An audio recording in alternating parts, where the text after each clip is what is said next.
Hey guys, welcome back to another video. I know it's not a gaming video, but I do have tutorial videos on my channel. I like to make them and they are a little outdated, so I'm going to show you guys how to create a Minecraft server for 1.21.6. It is the most recent server as of June 21st, 2025, so hopefully it stays that way for the next future versions as well. Any questions, you can send a comment, join my Discord server, open a ticket on there. I reply faster on Discord, but I reply to comments. I try to reply at least once every day. So let's just get into it. The first thing you're going to need is to create a folder. So I usually like doing that on my hard drive. So I'll go ahead and just do that on my D drive here. Right click, create new folder, and name it whatever you want. I'll name mine MC server 1.21.6. Once you do that, you can open that and then minimize. Now, the next thing you'll need is a couple things. So obviously, if you're trying to make a Minecraft server, you want to have Minecraft. So if you haven't bought it yet and download the Java edition, go ahead and do that. I'm recording on a Windows PC, so in this video, I'll be showing you Java edition on Windows. So once you have that, you're gonna want to download Java as well if you to play and run the server. Once you have that, perfect. Now the next thing we're gonna need is this here. So this is the I use this. You can use Java. You can use Java 1 if you want. There's a bunch of other ones as well. This is the OpenJDK. So what this is, it lets you run jar files like the server itself. It runs a virtual machine to let people play your server with you. So you want to download that. There's two files you can get. So you can get the Windows MSI, which is download and install. It's pretty straightforward. And then this one here is a zip file. You download it, you have to extract it, and then you go ahead and install it like that. I just did MSI. It's quicker. It's up to you how you want to do it. So once you have all those, we're good to go. So the first thing we're going to do is navigate to this website here. So this website is the where you get the jar file, like the server file that you would need to run to play with your friends, which is right here. Every link I showed you will be in the description, so you don't have to worry about it. And I'll try and make everything as simple as possible and straightforward. So you want to click this green button here, Minecraft server. Doesn't matter which button, it might update to like 1.21.7 in the future, but it should all work the same. So once you have that, go ahead to your PC, go back to where you created your folder, and then just hit save, and then you can minimize that for now. At any time, you can pause the video if you need to slow down. So now that we have here, we got the server.jar. Now you can try double clicking it, and if it works, awesome. I'm going to pretend like it didn't. So I double click it. Oh no, it doesn't work. So what you want to do is right click on it and then click on properties, and then you'll see here opens with. It might say Java by default or even something else. You want to click on change and use the OpenJDK platform binary. That's the thing we just downloaded, the Windows build JDM kit. That's what I'm going to use for this video. So you want to click set default, apply, make sure you hit apply, and then okay. And if you double click it, it should open it automatically. Or not, it won't open anything at the first time. It'll just generate some files here. So once you have 5 files, 3 folders and 2 files, you want to open EULA and set this false to true. And then file save and close that and run the server again. So that just means we accepted the EULA. So once this will open up here. The first time will take longer than the second time. It just has to generate the world and everything. Once it says done here, you can type in stop. Typing stop will save the world and then close it. If you click X, there's a chance it won't save. Never happened to me that it doesn't save, but I heard it happened to some people. So I just type stop. Just get in a habit. Once you hit stop, it's going to close automatically. There we go.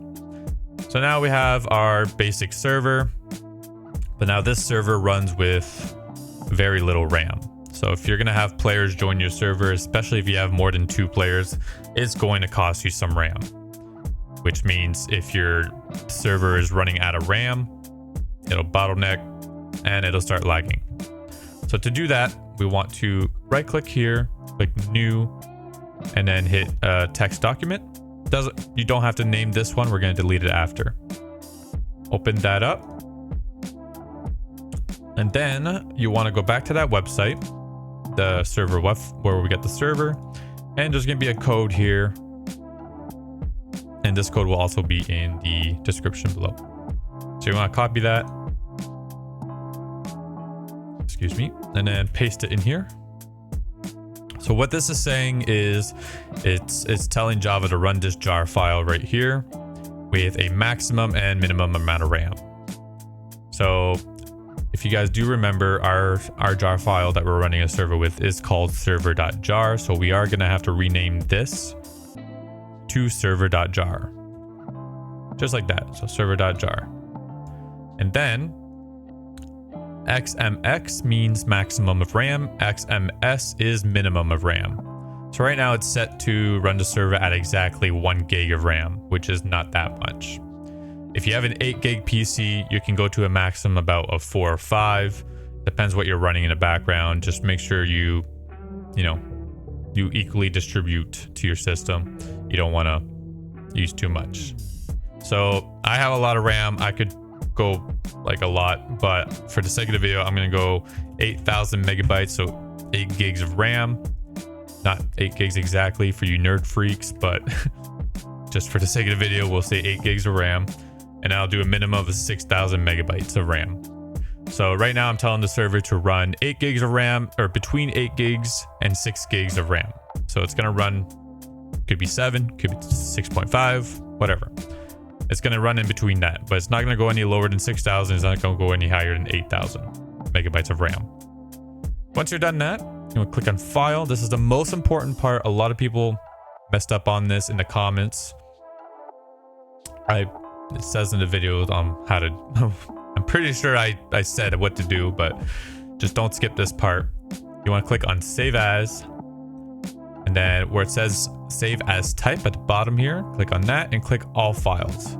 So what that's allowing us to do is change the file type depending on the extension we put at the end of it. So this is what's going to run your server. So I'm going to write start, and then we're going to do for the extension, we're going to do .bat. So .bat. So what that's saying is that I want to create a batch file to run our server with more RAM. Once you do that, you'll want to click save. We can close out of this, and then you'll see we have a start.bat. So now you can close out of the text document you made, because if you ever do need to edit this, just right click, and then you can just edit in Notepad, and it'll open the same code. So now let's give it a run and see what's happening. So it's going to open a different window. It's going to be your command prompt, but it's going to do the same exact thing, except this time it's running with more RAM to be allocated to your server. So we have this. So we're going to keep that running. Actually, we're going to have to close that first. So now we know it works. So you just type stop, it'll close. So you can go ahead and change server properties if you want. You might have to Google what they mean. You can change like banned IPs or banned players, whitelist players if you want only specific people to join. But just keep in mind that since we are going to the port forwarding side of things, I will explain a couple things. So if you're running your own server and you want to port forward, you're going to be giving your public IP to these people who want to play. So make sure it's friends that you trust. But yeah, so now to port forward, we're pretty much one way to do this. So if you open your command prompt and type ipconfig/all, I'm not going to show you this because it's my IPs, but if you type enter, you will see a bunch of numbers. Look for the one that says default gateway. So the two numbers you'll need is default gateway and IPv4. So make sure you keep this open and so that you remember all that. So the default gateway is what you're going to type in your browser here. So mine is 192.168, which is usually a common one. This won't look like yours. It depends on your company, but should have the same amount of what's going on, the same amount of like, you know, interface. So I just gotta type in my password here. Okay, so you want to look for advanced tools and settings, or just advanced settings, or even tools and settings, whatever. If you have a search bar, you can just type in port forwarding. I have mine right here. So you want to click on that and you want to create a new rule. This one, you can name it whatever you want. I'll name mine MC. So for protocol, you want to select both. For internet port, you do 25565. And external port 25565 to 25565. So it's literally just 25565. You're opening that port on your machine. And then the IPv4 that you'll see a number, it should start with the same 2 numbers here, or same 3 numbers even. And then it'll just have a different last number. I'm not going to do mine here, but mine is pretty much 192.168.2. And then it could be anywhere between, it could be like 178. So IPv4 goes in this button here for local IP address.